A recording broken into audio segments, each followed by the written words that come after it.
The Outer Worlds is a sci-fi action RPG from Obsidian Entertainment. You may know these guys from their popular games such as Star Wars Knights of the Old Republic 2, Fallout New Vegas, and South Park The Stick of Truth. But with this game, they have finally established an original IP that is enjoyable and in a fresh new universe.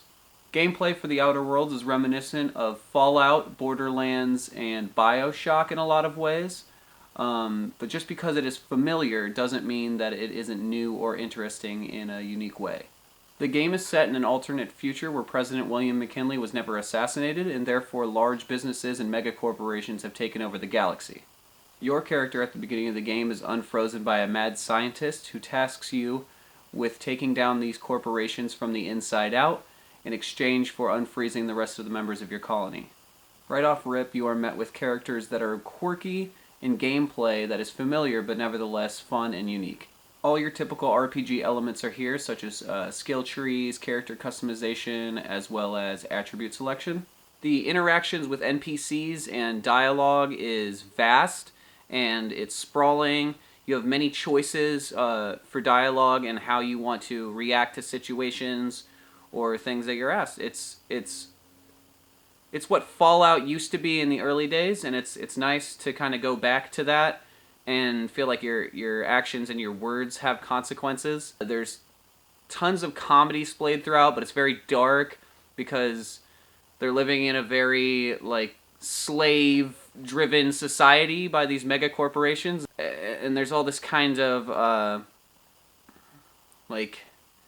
class war and a lot of morally gray quests that you have to do, and it's just, I think that's what makes these games so addicting, like Fallout and Skyrim and all these really great RPGs, is the fact that you can be whatever type of character you want to be and get different outcomes of the game from that.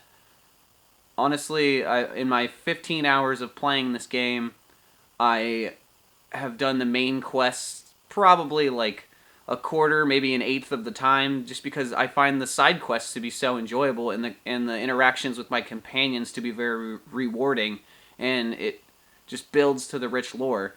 My only complaints about the game, I would say, is that the base difficulty of regular can be very, very easy and like a cakewalk with even just mild leveling. Even if you just did straight up only the main quests and did none of the side quests, I feel like the battles would still be very, very easy and you can just make quick work of them.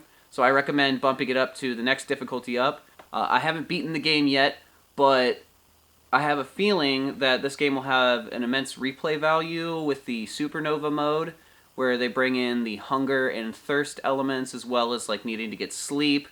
Just the kind of realism to add to the depth of the story and the immersion is something I look forward to doing. And I think that this is Obsidian's answer to Bethesda's RPGs as well as BioWare's RPGs, which they've made sequels for. I think this is a good foothold for them to start a new franchise and build upon a world that is unique but still feels familiar and is fun for players. It couldn't have come out at a better time. What with Fallout 76's sort of downhill trajectory with adding microtransactions just to make the game remotely playable, it's a breath of fresh air that a company came out with a completed video game that is enjoyable and not trying to wring every penny out of you just so you can get a base video game experience. So thank you, Obsidian, for releasing a complete game. That's unfortunately not a very common thing nowadays. So kudos to you. I look forward to everything that you do in this universe, and just keep making quality games because we love it. I give The Outer Worlds an A-.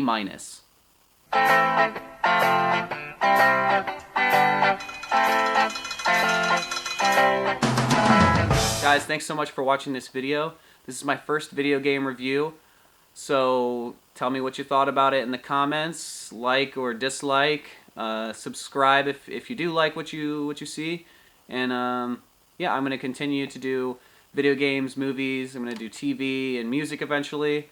And I'm going to start a segment called Drunk Movie Reviews or Drunk Game Reviews, where I bring guests on and get them inebriated, and then they can talk about games or movies that they love, that they hate, just anything to get their drunk minds thinking about a specific topic, hopefully.